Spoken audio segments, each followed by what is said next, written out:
I'm Dave Will, co-founder and CEO of PropFuel. We have a really, I think it's a super fun topic. Give me a second while I get this all set up. There we go. I think it's a really fun topic.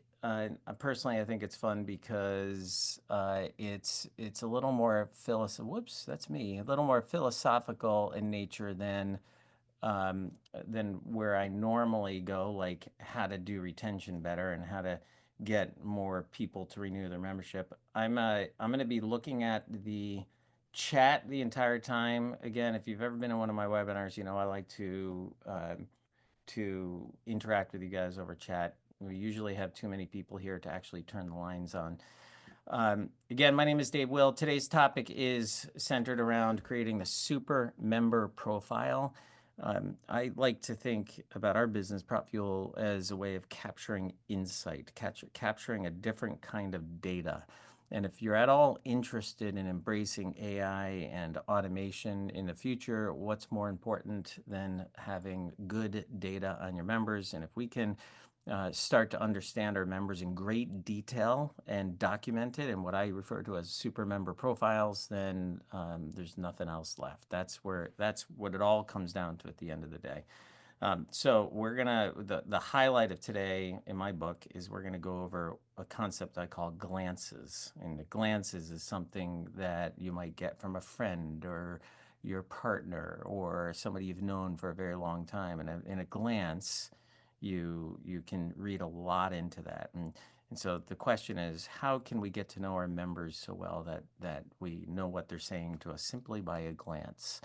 Again, my name is Dave Will, co-founder and CEO of PropFuel. Let me tell you for a second about PropFuel. I suspect we have many clients in here. Hi, Bruce. I see some consultants in here as well. I'm very glad to have everybody here.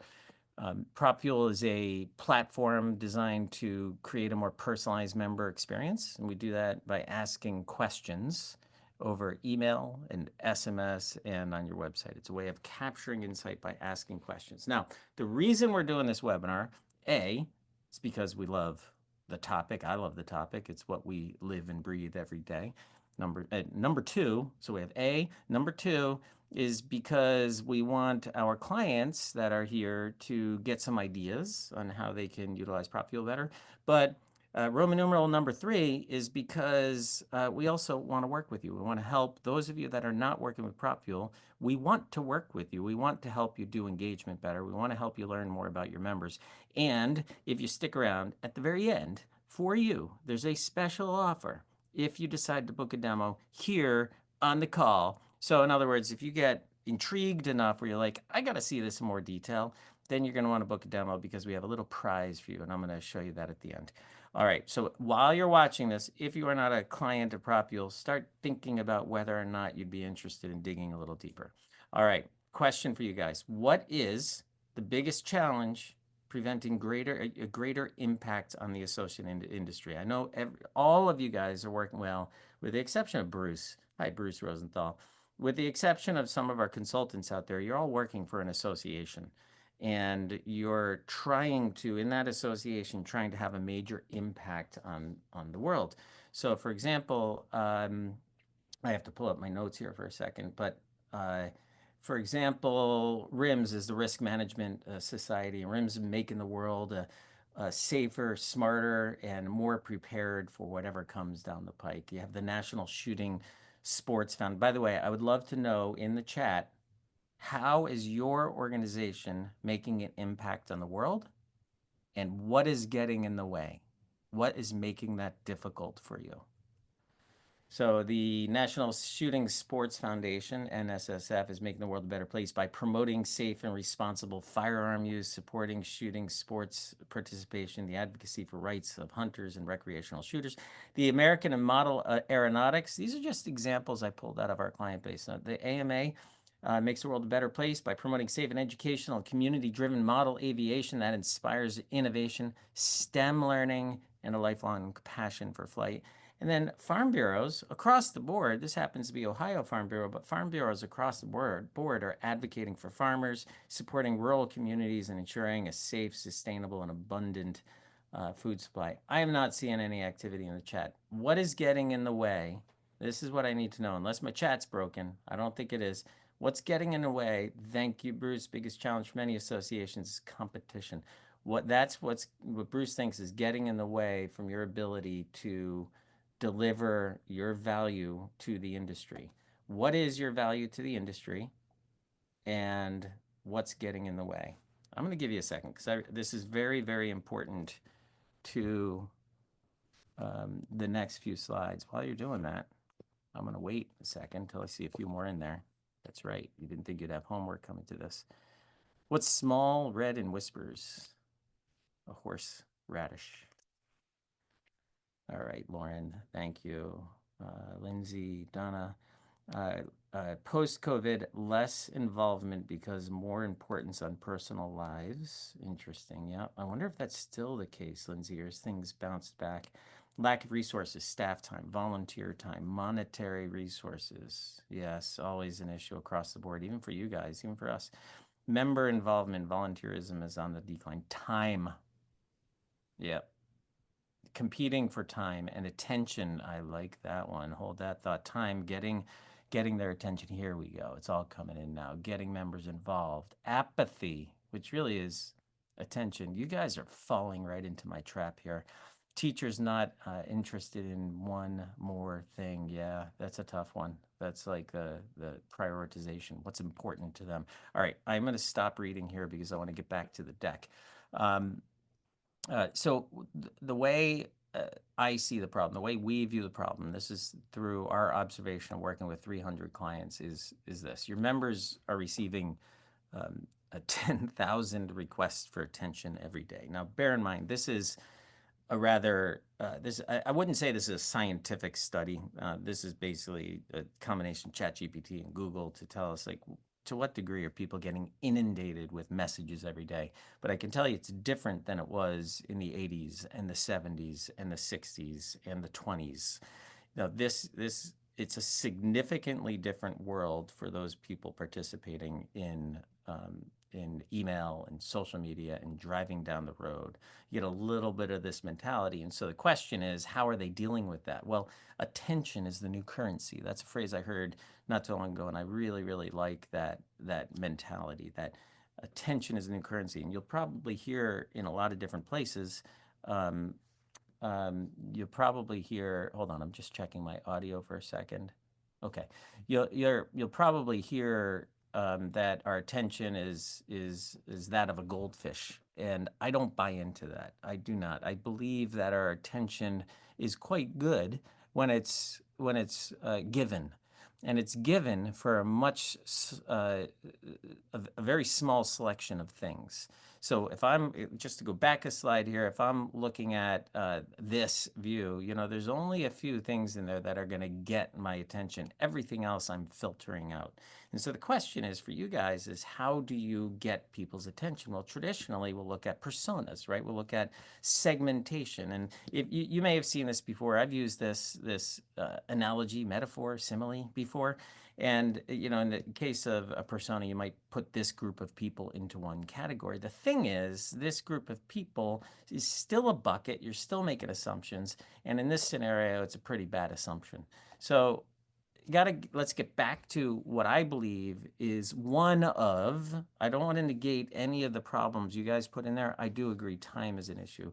Younger generations are not association minded. Maybe we could debate that, Kim. I'd enjoy that debate actually, and I don't totally disagree with it. Volunteer leaders having their own agenda versus, so all of this is true. I want to focus on the problem that attention and getting people's attention is the challenge that we can overcome. Think about the radio. Now, when's this radio from? This is probably like the 90s, early zeros. I was looking for the radio that I grew up in, which is like one of these push button radios, like the those little dials that stood out and they're flat and thin and you push it in. Very tactile experience. And the dial goes to like 98.7. In those scenarios, you have a finite number of channels that aren't unlike personas. You have pop music, you have jazz, you have talk radio. And so you're going to a segment, you're finding your own segment that you want to put yourself into, and then you're given kind of a broadcast of that segment. Not bad. It's better than a one size fits all sort of thing. This is the equivalent of a segment. I want to propose a better solution, and that solution is all centered around this concept of personalization. And I don't need to explain to you all the things like the technology and all the streaming services like Spotify and all the TV apps that what they're providing to personalize your experience. It's an incredible amount of personalization, and as a result, what's happened over the years, and this was odd to me. I can only find this chart up to 2017. So I just extrapolated out because I know this is true. It has continued along these lines. That usually gets a little chuckle because you have this pretty scientific thing, and then I just scribbled those lines on. But you have, and this is generally directionally true. Um, and it's because the streaming services have made it way easier for us to have an experience that's more relevant to my needs and interests. So can we all agree on that? Is that a fair assumption that my needs and my interests being met will be more likely to get my attention? Is that fair to say? Give me a heck yeah. Um, and if you disagree, I'd like a little commentary on why you think that's not the case. All right, I'm keeping an eye on the chat. Please jump in and ask some questions if there's anything you want to ask. Personalization makes things relevant, and relevance captures our attention. Good. I would like you to watch this. I think this is just super entertaining. Uh, Maybe a little rude, but I'm okay with that. I hope you guys are too. Wait, you guys, it's a fun game. We show each other our Instagram Explore pages. Oh, yeah. Yes. Okay, I'll go first. Oh, okay, this is so embarrassing. It's all cookie recipes. With me. Okay, and mine is literally just puppies, not one woman. Okay, your turn, boys. Who's next? What? I'm not playing your little game. It will ruin the night. What? Show us your phone. What is? All right. So who's better at identifying I don't want to say our needs, but maybe our interests? Who's better at identifying our interests than Instagram? And look, let's not get into the debate over whether or not social media is good for the world or not. What I want to observe is that they are really good at knowing what it is that's going to hold your attention and get your attention, whatever that may be. I have no idea what this means. But to me, this looks like this super fancy algorithm that's kind of dumbed down into icons that I can understand a little bit better.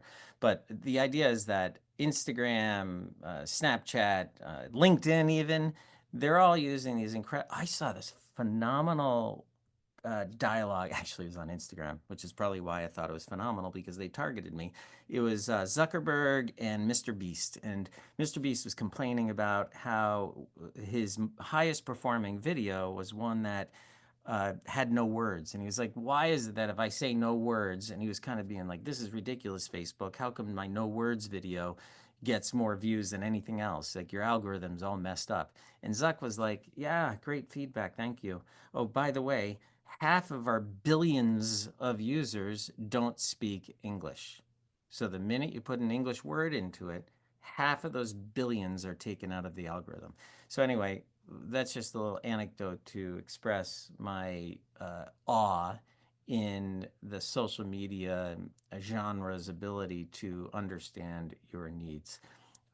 Let me rephrase that. I said needs, and I noticed that when I was building this deck, it's not needs, it's interests.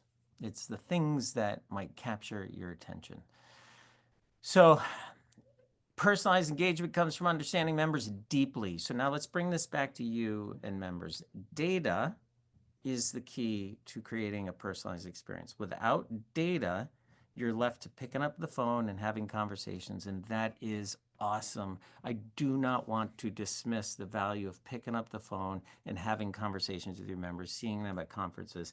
That is incredibly valuable. Mentorship programs. However, it's unrealistic for most of us to be able to do that with all of our members. So I like to think about technology as a tool to let machines do what machines do really well for the vast majority of our members, the vast majority of the time.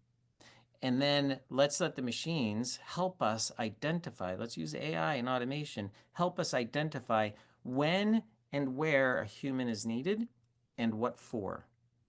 I think that's the value of technology, is to create a partnership with AI so that we can do humany things and it can do machiney things. All right, so let's talk about getting the data. You have all these different kinds of data. The data we hear about most often, hold on, I'm gonna pause for a second. Everybody okay? Any challenges? Anything I'm saying here that's got you all worked up and riled up and in a disagreement? I love to see challenges, so please do throw that in there. All right, maybe it's just a little too high level and philosophical. We have all these different kinds of data that we need to collect and keep updated. We have behavioral data, we have transactional data. Those are the ones that we talk about and think about. That's where the vast majority, that's where the volume of data resides, is in behavioral and transactional data. But then we have interests and motivations, which is very contextual. We have career goals and challenges and communication preferences and satisfaction data. And a lot of this stuff, especially these two in the middle here, generally you're getting out of conversations. You're getting by asking questions. And here's another thing, the accuracy of the data in your AMS. I would love to see thumbs up or thumbs down. Generally speaking, do you feel as though your data is clean or dirty? I know that's a very broad thumbs up if it's clean, thumbs down if it's dirty, or just spell it out: dirty, messy, Phil, it's filthy. Our data is generally pretty clean. That's good. Hey, Jennifer, I'm curious, what do you attribute that cleanliness of your data to? Because I don't see, gosh, anyone understand. I don't see any, not understood, Bruce. Yeah. I don't see anyone else except Sharon says mixed. Very dirty, getting better. I would love to know, Jennifer, what do you attribute clean data to?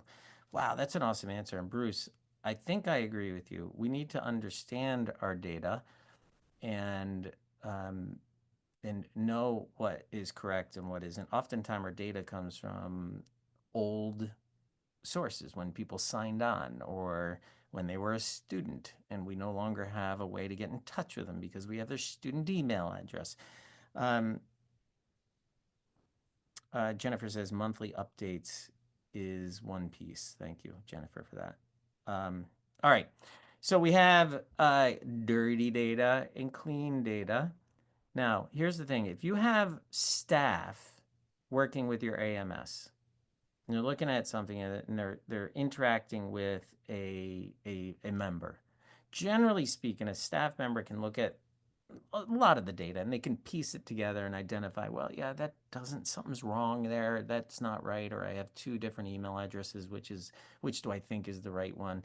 And ultimately, if you put a human being in the mix, you can pull value out of that. That's what the flowers are here. So garbage, bad data, you want a staff member, it's not ideal, very laborsome, time consuming, exhausting. Nobody enjoys it, but they can turn that into flowers. Now, the minute you put AI or automation into the mix, the value of quality data goes up dramatically. If you do not have good data, it makes it very, very difficult to utilize AI and automation. So now we're thinking about, if I want to create a personalized experience, I need better data. And everything that we're going to rely on down the road depends on better data. Now, this does not mean you're taking the human out of the picture and putting bots in their place. That is not at all what I mean. But I do want to utilize AI and automation to help us do a better job at putting humans in the right place at the right time. I hope that's crystal clear. Now, in order to do that, you better have a lot of data and better data than what I'm seeing on the screen here. It's extremely discouraging to see all of these thumb down, messy, dirty, dirty, mixed, messy. I mean, but I understand that. So, by the way, that's something we can help you do. There's a lot of our clients in here, and I'd love if you're a client of ours using PropFuel to improve your data, put that in the chat. I would love to see how we're doing that. So, the best way to get valuable and accurate data is to ask and ask smartly. Smarticus. So the best way to get valuable data ask. So here's some general ideas on how you ask smartly. Conversational engagement is this concept of a two-way exchange. Surveys, they're really just one way. Give us stuff about you. Also with surveys, it tends to be aggregate data, whereas conversational tends to be individual data. Conversational engagement, by the way, is an automated methodology that mimics the way humans interact. Humans interact in conversation. Just about everything we do, with the exception of this webinar, although I try to do this with the chat, is an interaction. Just about everything we do. If it's not, it's just a broadcast, right? So integrating questions into natural interactions is really, really valuable. Not just email, but putting questions when people are sitting there on your website or on their phone, if it's an easier way for them to get SMS messaging, then let's start to interact with them over SMS. Regular pulse check-ins rather than a static timestamp. So rather than just when they sign on or once every couple of years when we send out that annual survey that 15% of people answer. Not a bad response rate after 13 emails going out begging people to give you their data. But the regular pulse, that was very negative, wasn't it? I think there's a value for annual surveys or semi-annual. I really do. I think there's some value to that. But I also think there's value to regular pulse check-ins where you're asking a question here and there along the member journey. Now, this is the methodology that we promote. It's ask, capture, act. It took us years to develop this brilliance, and it's mimicking the way humans interact. If I see somebody walking a dog that I want to pet, I will walk up to the person and say, hey, what a beautiful dog. That's like the prompt. Then the question, is your dog friendly or can I pet your dog? And I'm going to capture some intelligence and capture some data. And the data is going to be whether or not that dog is friendly. And they're going to say something along the lines of, yes, my dog loves people. Or they're going to say, my dog's a little shy. My dog's skittish, which means no, don't go in for some dog loving. The action is, do I go in for dog loving or do I take a step back? So that's mimicking human action. And this is how we've created this automated process. So this happens over email, on your website, SMS. This is a little promotional piece about PropFuel and how we think about this kind of engagement. But all along the member journey, whether it's I got to put this in order sometime, member acquisition, new member onboarding, profile updates, volunteer committee engagement, advocacy is a really, really big one. We've done some really cool work with Kara. I think you've done some advocacy out there by marrying PropFuel and BettyBot, which is pretty cool. Net Promoter Score, and then of course the golden goose here, which is the renewals and the win-back process. I'm going to show you a couple examples of that. So here is the new member onboarding. This is the Air and Space Force Association, otherwise known as AFA, because they added space eventually. But in their new member onboarding, they asked this question, what's your main reason? Why did you join? I mean, think about that. I love this philosophy. When people join an association, oftentimes it's just like, hey, check out all these awesome things we do. I'm sure there's something in here you're going to find valuable. Look at these amazing 50 links of things we do. What AFA does is different, and what a lot of our clients are doing is different, which is the very first thing they see after they join. Well, I don't know if that's accurate. They might get a receipt or something like that. But one of the very first things they see is this, which is, hey, why did you join? And based on why they joined, it takes them down a different journey, including immediately giving them information that's valuable to them based on how they answered that question. This is a step towards personalization. And capturing this and writing it back to your AMS automatically is another piece of creating a super member profile. American Boat and Yacht Council, are you planning on renewing? I love the simplicity of this renewal note. Hey, your membership expires soon. Are you planning to renew? It's not asking them to take out their credit card or fill out a form. It's just capturing intent. And then this intent leads to a nurturing campaign if they don't renew right now. But a lot of people do actually convert right here.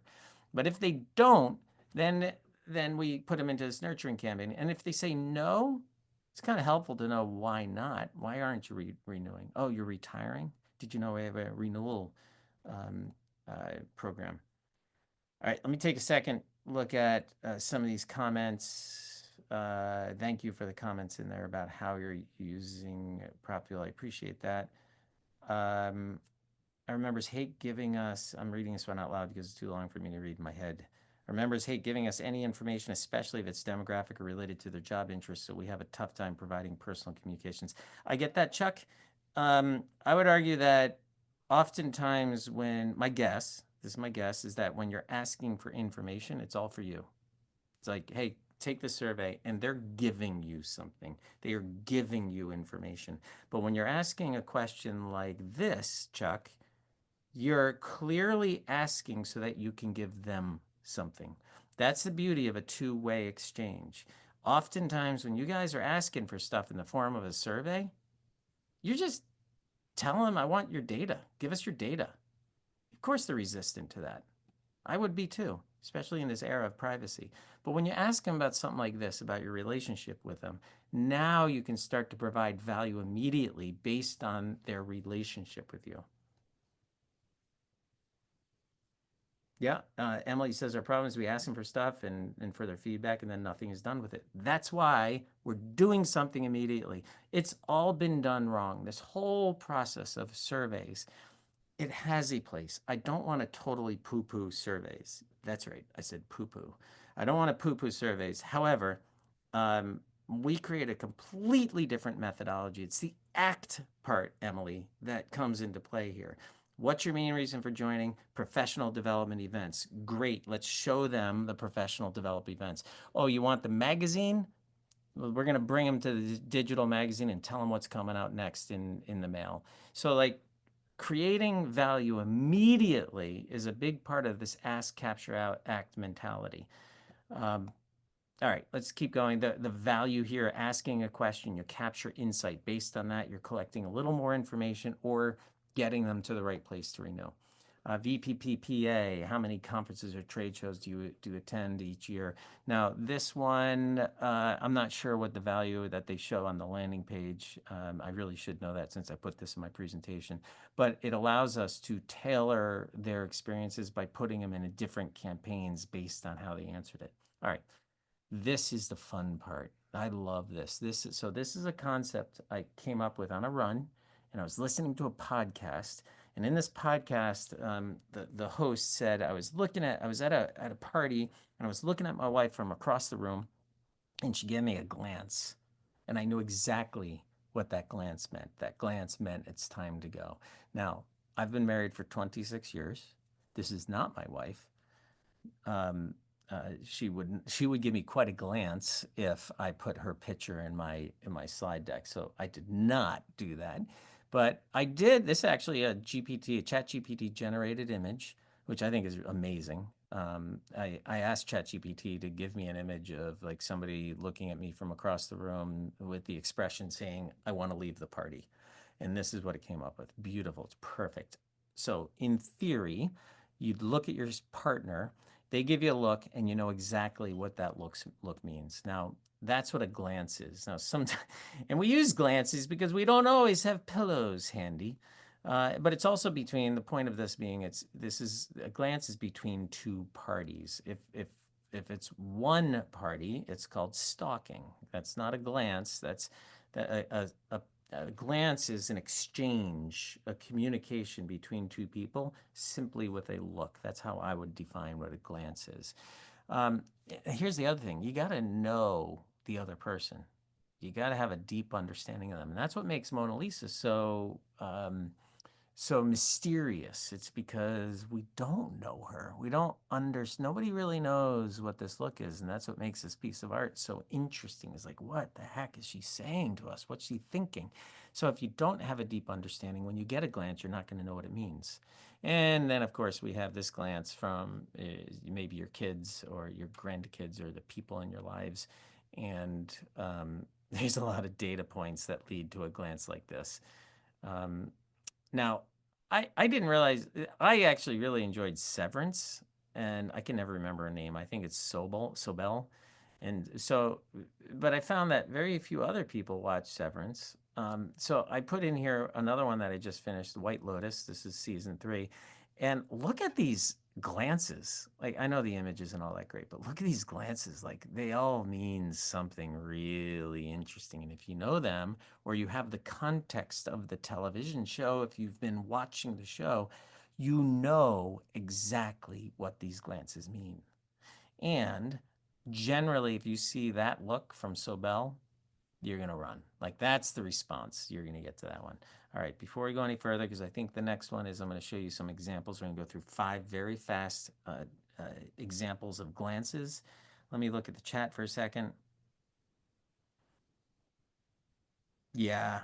Kimberly says people naturally resist traditional surveys, almost never go to their profiles to make updates. Totally agree. Even if you send an email saying, update your profile, you get 0.0 responses. That's not true. You get a handful of weirdos that do it. Prop Fuel offers, was that judgy? Prop Fuel offers a very effective, thank you. I appreciate that, Kimberly. Okay.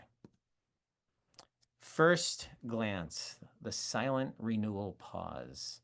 A longtime member who typically renews right away hesitates this year and doesn't renew immediately. By the way, we have 10 glances. We put them into a white paper. Looks really pretty, actually. And we just finished this up, and it's ready for download. So at the end of this, we're going to give you access to the 10 glances. And of course, it relays the concept and what it's all about. But the first glance, the silent renewal pause. Longtime member who typically renews right away hesitates this year. Now, what does this require?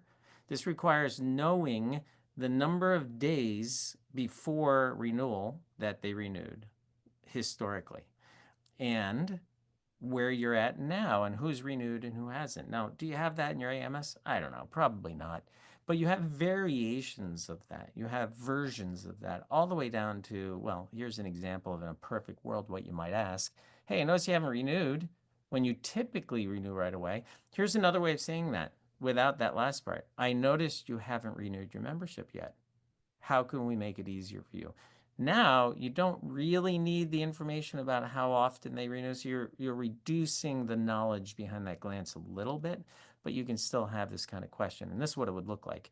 Are you planning to renew? Yeah, I need a little more time. I'm not renewing this year, which leads to, um, is there something holding you back? And retiring as well. This one's actually 4%. That's a very small group of people, but it's still a dozen or a handful of people, that 6, 7 people, if I'm doing my math right, that are retiring. And what if you had a retirement package? Wouldn't it be valuable to win back those 6 or 7 people if you could offer them value in a retirement package that they didn't know about?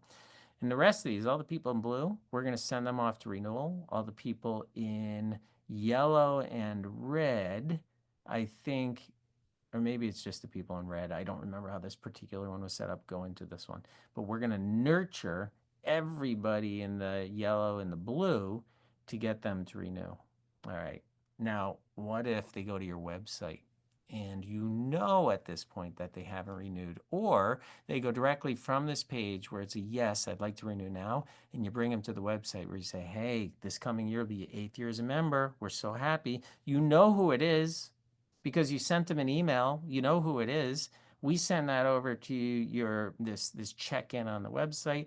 We say, even though they're not logged in, we still know who they are because they came from that email. So now they log in, we renew, we nurture them the whole way through.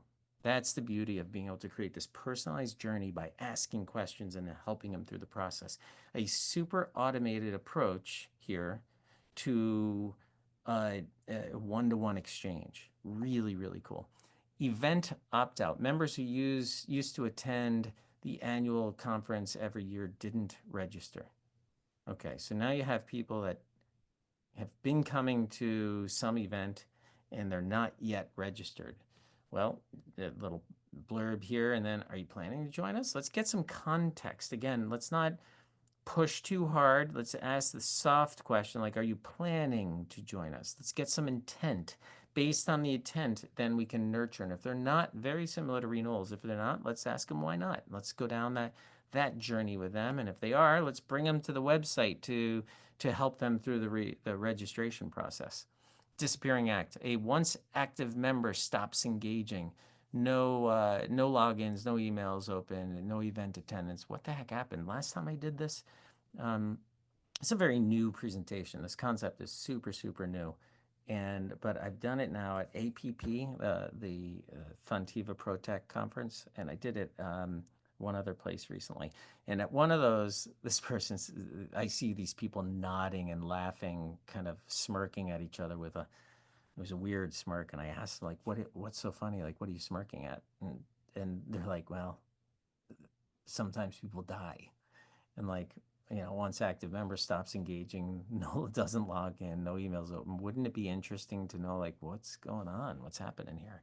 Now, with a trade association, if that happens, you can always go over to the primary contact and ask them to update their roster. But if it happens in a professional association, well, you can always reach out to people and say, "Hey, are you ghosting us?" By the way, this one went out over Halloween.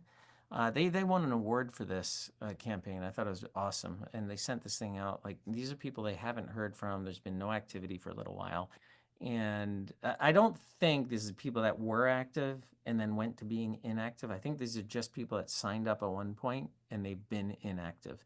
And so right around Halloween, they sent this "Are You Ghosting Us" campaign. It was brilliant. And it just gave them so much more intel. Another one was ASM had a whole bunch of unsubscribes. They had like 13, and these numbers are directionally correct, but they had somewhere around 13,000 unsubscribes. They sent this to them. Now, debatable. I fall in the camp that this is a transactional email, but some would say, well, they unsubscribe, so you can't email them. That's up to you and your counsel. But in this case, they sent this out, said, "Hey, we've got some good stuff. You want it?" And 1/3 of the people opted back in. A third opted back in from the single email. Not a third answered the email. A third opted back in. It was unbelievable the engagement they got from such a simple email like this. All right, two more very quick ones. The unexpected certification interest. Well, if somebody's browsing around on your certification page, what most of us do is we just let them browse around. Wouldn't it be better if you were like, "Hey, what you doing? What you doing here? Can we help you? Are you interested in the certification process? Where are you in the process of your certification?" Um, Now you can really start to add value for this person, even if you don't know who they are. Even if you don't know who they are and they haven't logged in and they didn't come from an email campaign, so they're just browsing around, you can still help them and personalize the journey by asking them if you can help them with their certification process. And then the final one I'm going to talk about today, the glance, is there seems to be a change in your member's career status. Maybe their title has changed. This also applies to students. Perhaps their email domain changed. So somebody goes from being a student now to entering the real world. I hope you went out and collected their alternate email address so that when they graduate, which you probably know their graduation date, you can start using their alternate email address. Well, in this case, MSTA, Missouri State Teachers Association, um, sent this email validating a lot of information they already had in their AMS. They entered to win a $25 gift card, so a little incentive, which really does help, believe it or not. I always look at this stuff and like I don't bite when I see that stuff, but I know a lot of people do. They got an awesome amount of response from this. Not only that, but one of the questions was, "Do you care about the digital magazine? Because if you don't, we're not going to, I'm sorry, do you care about the physical magazine? Because if you don't, we're not going to send it to you." Um, yeah. All right. There's some other examples that we go through in the white paper that I'm not going to walk you through right now. And then the last part here looks like we're going to wrap up a little bit early. I would love it. I always really, really like questions and discussion points and interesting comments that I can wrap on. But if we get through this, I'll let you go early. Super member profiles feed AI in automation. So remember how I said earlier that with the right data, you can do amazing things using AI. Well, in the world of agentics, which is everybody's talking about right now, and the reason everybody's talking about it is not because they're theoretical, it's because they actually are happening very, very quickly. We're creating agents, and I'm not talking about agents that are going to interact with your members. That's not what I'm talking about. What I'm talking about is agents that are going to work for your staff. And so somebody on your team, maybe it's a membership coordinator, is going to have agents, maybe it's these three agents that are going to work for your membership coordinator. And this membership coordinator, who used to bend over backwards trying to do all these things and get all this work done and create all these emails and chase people down, is now going to be managing your three new digital employees.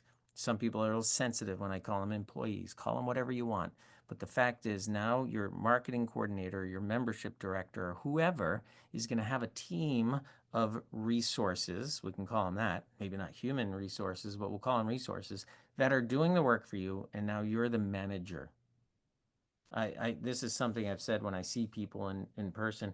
Who here loves creating emails or creating drip campaigns or connecting all the dots from if they do this, then do this, and then send them over here and then figuring out who goes in what list?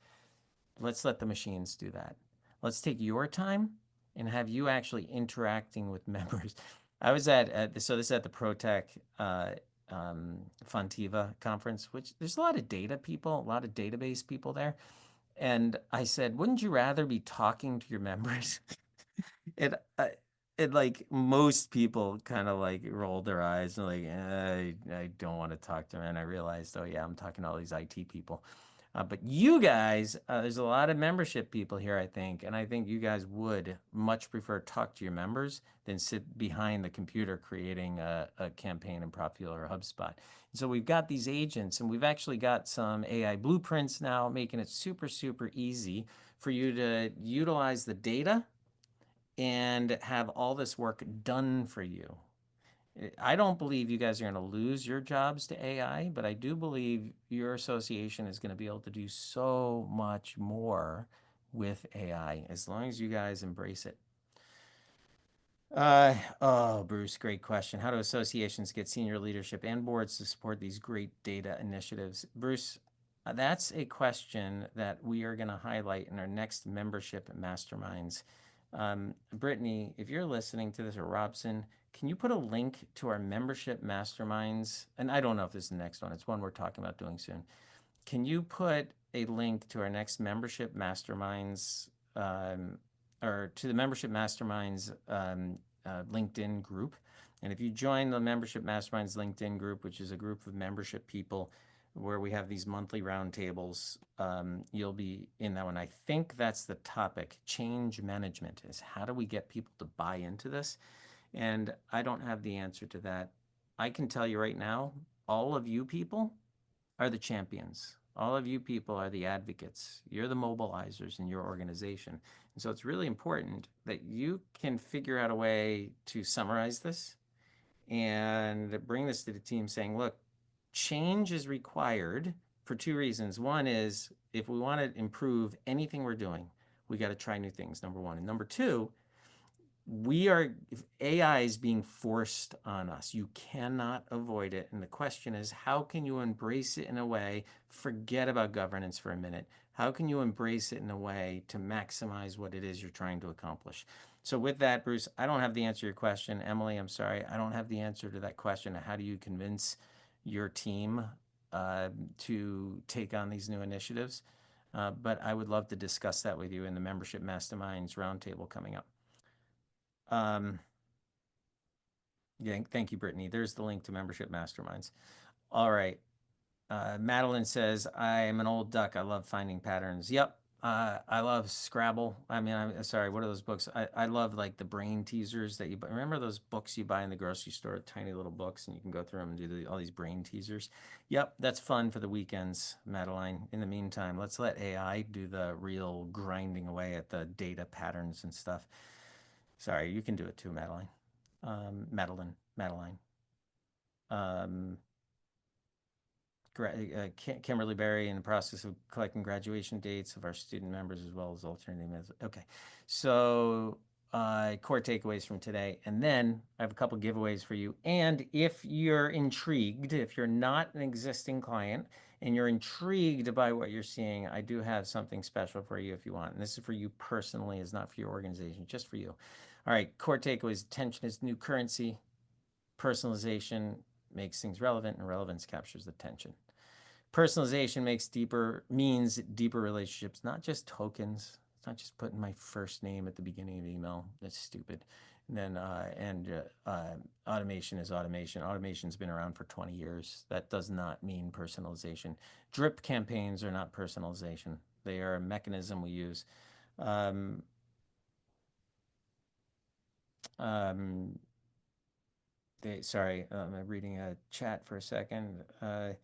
So the individual versus the aggregate, really, really important. If you want to provide value immediately, as opposed to collecting data and not doing anything with it, which a lot of organizations complain about, is let's focus on asking an individual a question and having a reaction immediately to that individual and capturing that individual's data in the AMS. If we start building these super member profiles now, in natural interactions, it's going to make it way easier down the road to enlist AI and automation in a way that allows us to dedicate our time to being more human and embracing human engagement. AI and automation does not replace human connection, it enhances it. That's a major theme I want you to get out of this. All right. This is the gift. If you want to book a demo with us, what we found is sometimes it just takes a little push, and we hope this little push. We're going to give you $100. I'm not the marketing department here. I just nod and say, sure. So that's my job here. But if you're interested, we're going to give you $100 just to come check out a demo of the product. I know it's crazy.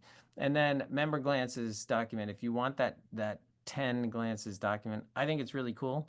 I wrote most of it, and you can download that here. And of course, there's a link. Oh, yeah. Wait, why would we, so these are QR codes. The book a demo link is in the chat now. It's a great marketing tactic. Thank you. And so can we get the member glances link in the chat as well, Brittany? Thank you very much, Megan. So one other thing I want to comment on. Hold on, is there anything else here? Oh, thanks for attending. One other thing I want to add here is culturally speaking, I think it's really, really valuable to, yes, Jennifer, if you want, we will make that to your foundation, or you can take it and make the donation yourself to your foundation. But yeah, yes, that's a great call. We're happy to make that donation to your foundation. In fact, I'll personally add in another $50 to that. So if you do that, let me know you want it done to your foundation, and we'll company will do 100, and I'm going to do another 50 to whatever foundation comes in. All right. What was I saying? So culturally speaking, this goes back to Bruce's question about, and Emily's question about how do we convince leadership to get on board with new data initiatives? And it's a big cultural shift, right? And so here, and oftentimes it comes from leadership. But what we've done here at Propule is we are constantly looking for ways to do things better, get more done, be more efficient, all of those things. And usually it involves asking AI for help. And so Brittany on our marketing team, has put together a GPT. If you're interested, send me an email and I'll just send you the internal thing, much to Brittany's chagrin. I'm going to send you a Loom, a little video that Brittany sent our company this morning, showing us how she is using a custom GPT that she created to build case studies, client case studies with some input, and then it creates this beautiful case study. So if you'd like that, send me an email, dave@propfuel.com. All right. Free registration to the MMCT conference would be a great marketing tactic. Love some Yes, Tammy, I don't disagree with that. Uh, but no. Oh, Tammy, great idea. Nope. That's very. I'm saying that because it's quite expensive. If you'd like to see the video, yes. All right. With that, I'm going to end it here. You get 8 minutes of your life back. Thank you so much. I hope this was valuable. And thank you for all of you, those that were engaging and talking to me over the chat. That makes this way, way more fun, not only for me, but I think for everybody. So thank you. I really, really appreciate you guys. Have a good day.